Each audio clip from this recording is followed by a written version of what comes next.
¿Qué tal? Mi nombre es Patricia Sebeli. Hoy vamos a ver la unidad 20, que es de pacientes con riesgo médico. El objetivo de esta unidad es que ustedes puedan elaborar, ejecutar y evaluar un plan de tratamiento individualizado en niños y adolescentes con un compromiso médico según la patología que tenga de base. Ahora bien, ¿por qué decimos pacientes con riesgo médico? Vamos a decir que estos pacientes pueden tener una enfermedad crónica o aguda con un compromiso sistémico y que puede agravarse a partir de un foco bucal o de cualquier maniobra invasiva que nosotros le podemos realizar y podríamos poner en riesgo su vida. Por lo tanto, lo vamos a tener que incorporar a un programa de atención en el cual podamos lograr, de acuerdo a la patología y al compromiso sistémico, una alta básica o una alta integral. Ahora, ¿se debe modificar el plan de tratamiento en pacientes con compromiso médico? ¿O simplemente tenemos que tener algunos cuidados? Bueno, la respuesta es simple. Tenemos que tener una completa historia clínica y ver qué patología de base tiene y si es necesaria una interconsulta con el médico de base. El médico de cabecera es el que nos va a decir el estado de su control de la enfermedad, el estado del hemograma y además tenemos que considerar que a veces una maniobra sencilla en un paciente sano podría poner realmente en un paciente con una cardiopatía congénita realmente en un riesgo de una endocarditis infecciosa. Entonces, manos a las obras. Parte A, vamos a ver ahora enfermedades cardíacas, renales, endocrinas y respiratorias. Y luego vamos a ver la parte B, donde vamos a ver los trastornos hemorrágicos, convulsivos, alimentarios y tumores malignos. Esto es solamente una guía para que ustedes tengan en cuenta qué maniobras debemos tener en cuenta cuando vamos a realizar alguna y cuáles no debemos realizar. Pero las patologías en sí ustedes ya las conocen o pueden ir a la bibliografía de la cátedra. Vamos a ir a la enfermedad cardiovascular. Sabemos que cualquier cardiopatía congénita, ya sea al nacer del paciente, ya sea diagnosticada o no, ponen un riesgo superior de una endocarditis infecciosa que un paciente sano. Con lo cual nosotros cuando tenemos un paciente que al estar en historia clínica vemos que tiene alguna, alteración cardiovascular, del sistema cardiovascular, tenemos que estar preparados como para medicarlo previamente para evitar una endocarditis infecciosa. ¿Cuáles son estos trastornos cardíacos? Bueno, los pacientes que traen válvulas cardíacas protéticas, una historia de endocarditis infecciosa previa, una enfermedad cardíaca congénita, una enfermedad cardíaca congénita cianótica sin reparar, cuando hay defectos cardíacos congénitos reparados parcial o completamente, o sea que sean portadores de prótesis, o aquellos pacientes que son receptores de trasplantes cardíacos y que pueden llegar a desarrollar a partir de una bacteriemia una valvulopatía cardíaca. Entonces, a nosotros, ¿para qué nos interesa saber todo esto? Es qué complicaciones podemos ocasionar nosotros al paciente. Y puede ser desde una endocarditis bacteriana, es decir, una infección bacteriana a nivel de lo que sería de las válvulas o el endocardio, una endarteritis bacteriana, es decir, una infección a nivel del endotelio, o un sangrado prolongado que puede ser por la enfermedad de base o por la medicación que recibe, que generalmente estos pacientes cursan con una trombocitopenia o están anticoagulados. Ahora, ¿cuáles son los procedimientos odontológicos asociados con bacteriemias? En un paciente sano no habría ningún problema si sabemos que está con su peso y su alimentación al día, digamos. Pero en estos pacientes con cualquier cardiopatía congénita, un simple adaptación de una banda o de un bracket que podría lesionar la parte de la mucosa podría producir una bacteriemia. Un reimplante dentario, una abulsión en un paciente sano, bueno, los vamos a cubrir por otros motivos, pero en estos pacientes sí o sí tienen que tener una profilaxis antibiótica.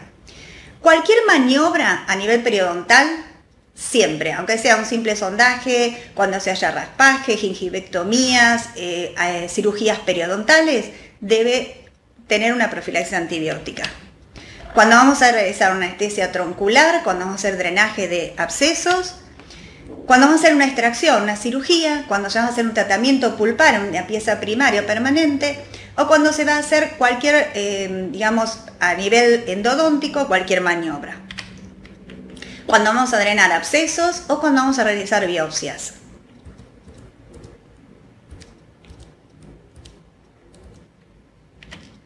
Entonces, ¿qué régimen vamos a tener? Va a ser unos 30 a 60 minutos antes de la intervención.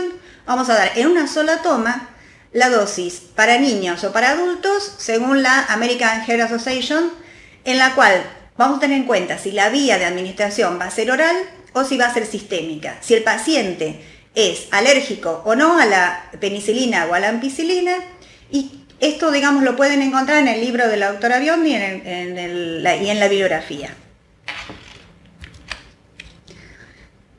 ¿Qué tenemos que tener en cuenta en cuanto a las manifestaciones de estos pacientes? En general, son dientes que parecen tener un color más blanco en contraste con la mucosa cianótica.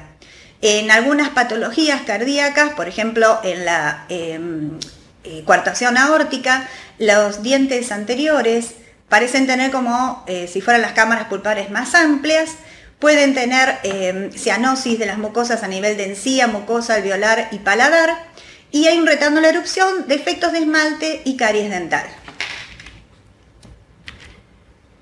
Entonces, en el plan de tratamiento, ¿lo vamos a modificar? Bueno, antes que nada tenemos que hacer la consulta con el médico pretratamiento. A veces estos pacientes concurren con ya la indicación del médico, pero solo nos tenemos que asegurar que ese paciente está bajo control y que ha sido, por lo menos en la semana, controlado por el médico. Vamos a hacer la profilaxis de endocarditis, si es que el paciente ya no la trae, analgésicos en caso de dolor, antibióticos para la infección, evitar la deshidratación en infecciones agudas, evitar cirugías en pacientes con problemas de coagulación, evitarla, es decir, si se puede hacer la endodoncia se hace en vez de las cirugías.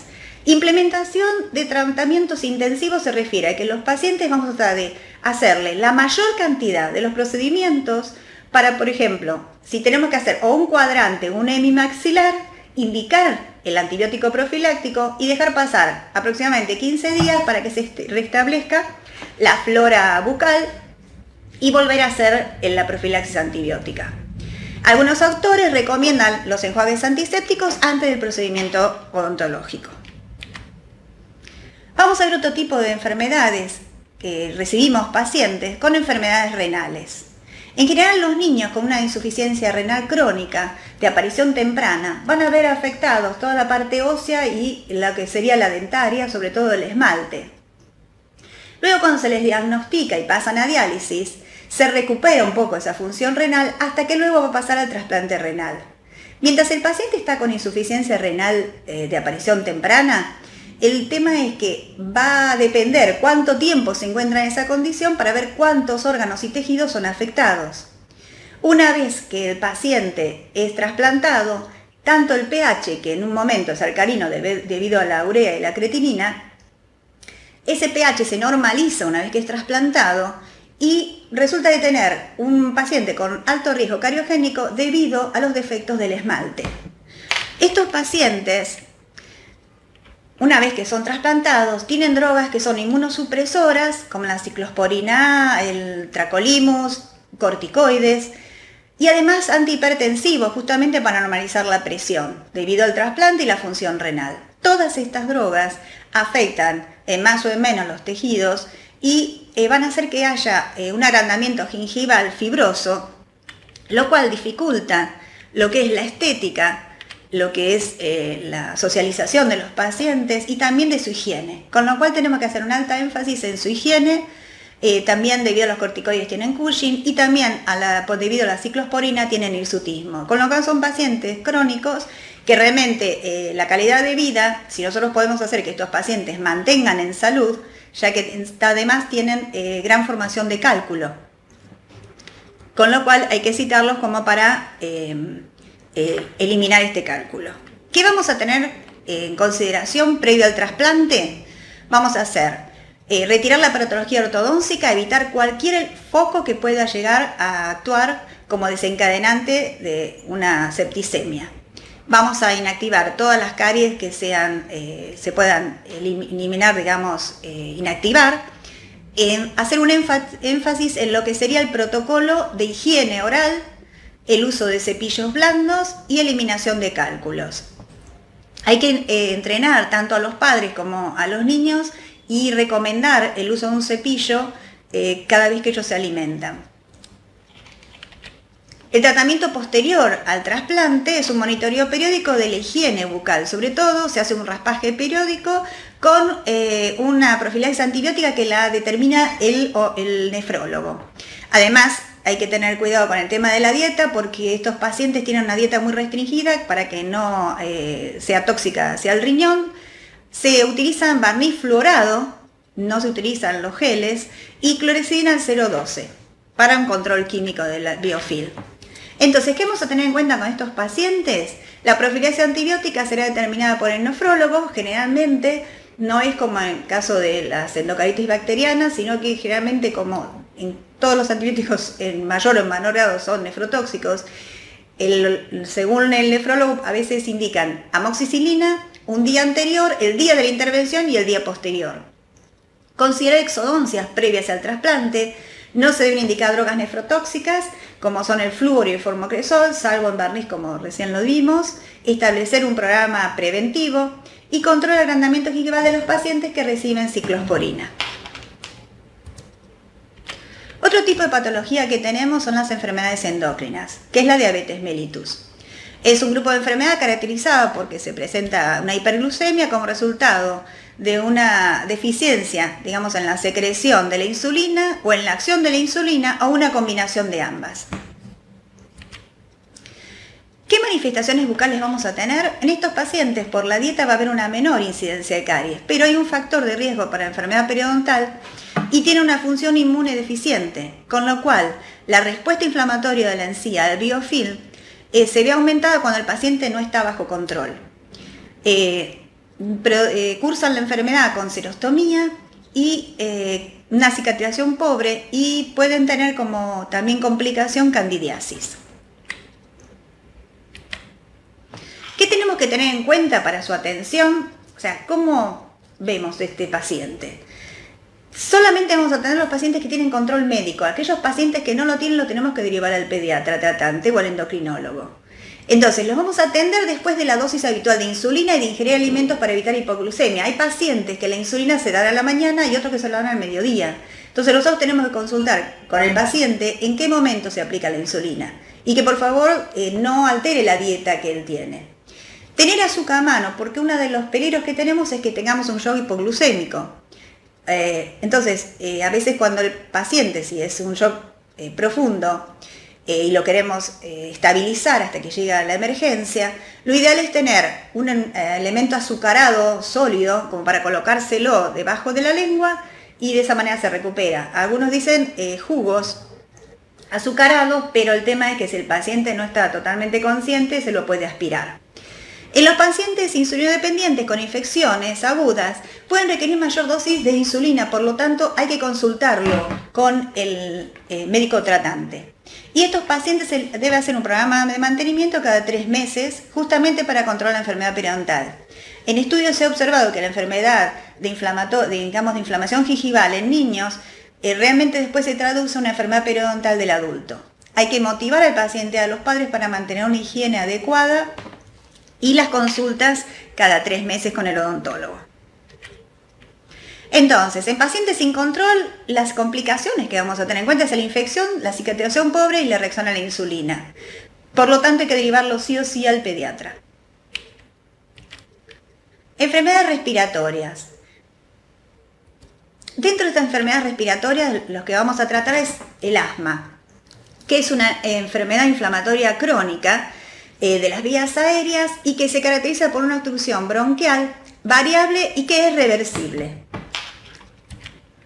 Entonces, ¿cuáles son las manifestaciones bucales? Vamos a ver que puede estar afectada la mucosa por la utilización del inhalador. Se puede disminuir la cantidad de saliva por la medicación que le administran. Hay pigmentación extrínseca por los corticoides. Hay predisposición a la candidiasis y una mayor prevalencia a la caries debido a que se les da jarabes siruposos y además por la serostomía que tienen, y generalmente se los dan o a la mañana después de desayunar, que luego hacen sus actividades, o a la noche antes de irse a dormir, con lo cual están toda la noche con esos jarabes. Entonces, lo que tenemos que hacer sí o sí es implementar un plan de tratamiento con alto componente preventivo, y la higiene, hay que poner énfasis en la higiene y los momentos de higiene que tiene que ser después de la aplicación de la medicación. Vamos a utilizar barnices florados y que vengan a la atención con lo que sería el inhalador. Siempre hay que consultar con el médico tratante. Tienen que traer el inhalador y se lo pueden aplicar preventivamente antes de la atención. En estos pacientes, cuando ustedes vayan a hacer aislación absoluta, tengan, digamos, la comunicación con el paciente para que ellos se aseguren que ellos, si retiran la goma, di que pueden respirar, porque eso también puede ser un detonante de una crisis asmática, el estrés. Por lo tanto, el ambiente, cuando el paciente llega, en general todos estos pacientes con riesgo médico, tenemos que tener todo preparado, todas las acciones que vamos a hacer y no estar haciendo esperar al paciente.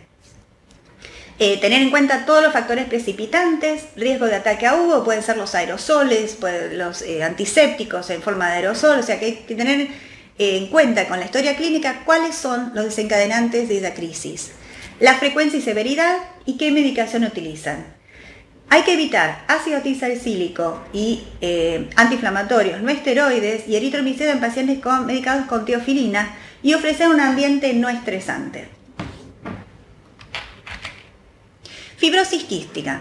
Fibrosis quística es una enfermedad genética de herencia autosómica recesiva y que es una enfermedad crónica y su evolución es progresiva. En el resultado final de esta enfermedad se desarrolla una enfermedad pulmonar obstructiva crónica con insuficiencia pancreática, desnutrición secundaria e infertilidad. ¿Qué tenemos que tener en cuenta para la atención? Estos pacientes, como tienen bajo peso, se les da dieta rica en productos azucarados, tienen tratamientos con aerosoles, flujo salival reducido, alteraciones en el esmalte, riesgo periodontal por la enfermedad de base y candidiasis debido a la medicación y por la enfermedad que están inmunosuprimidos. Estos pacientes generalmente se los interna por año, o sea, 2 o 3 veces, justamente para evitar lo que sería la colonización microbiana a nivel pulmonar. Entonces, son pacientes que van a presentar alteraciones en el esmalte, hipoplasias, alteraciones en la mucosa, candidiasis, abscesos, es decir, tiene una respuesta inmunitaria realmente disminuida. ¿Qué tenemos que tener en cuenta para su atención? Vamos a tener en cuenta el tiempo y la frecuencia de atención y evitar que se encuentren con otros pacientes en la sala de espera. O sea, que cuando estén citados, háganlos entrar directamente, ellos se manejan con barbijos. Hay que tener en cuenta la posición del sillón. ¿Por qué? Porque estos pacientes, al tener tanta cantidad de mucosidad, realmente se ahogan. Hay que hacer un aislamiento del campo operatorio para evitar inocular cualquier microorganismo a nivel de las vías aéreas respiratorias. Controlar candidiasis, caries y estado periodontal. Prevenir hipoglucemias que no tienen nada que ver con la diabetes, sino con la medicación y con la patología que tienen. Hacer enjuagues con bicarbonato de sodio posterior al consumo de bebidas o snacks. O sea, nosotros no podemos interferir en la dieta de estos pacientes. Sí podemos ayudar a colaborar a que modifiquen el tema de lo que sería el control del biofilm. Y después del uso de nebulización e inhalador. Recomendación del cepillo, tienen que utilizar 3 cepillos, siempre tienen que estar secos y esterilizados. Y el uso de fluoruros, tanto en el consultorio como en la casa. Entonces, ¿qué tenemos que tener en cuenta? Siempre consultar con el médico de cabecera en nuestros pacientes con riesgo médico, según riesgo del paciente y de acuerdo a su compromiso y o tratamiento sistémico. Y tenemos que tener en cuenta que la intervención dental con ciertas modificaciones se debe hacer puntual y eficientemente teniendo en cuenta la historia clínica del paciente, el protocolo de tratamiento y el estado de salud. Bueno, ahora después vamos a continuar con la parte B.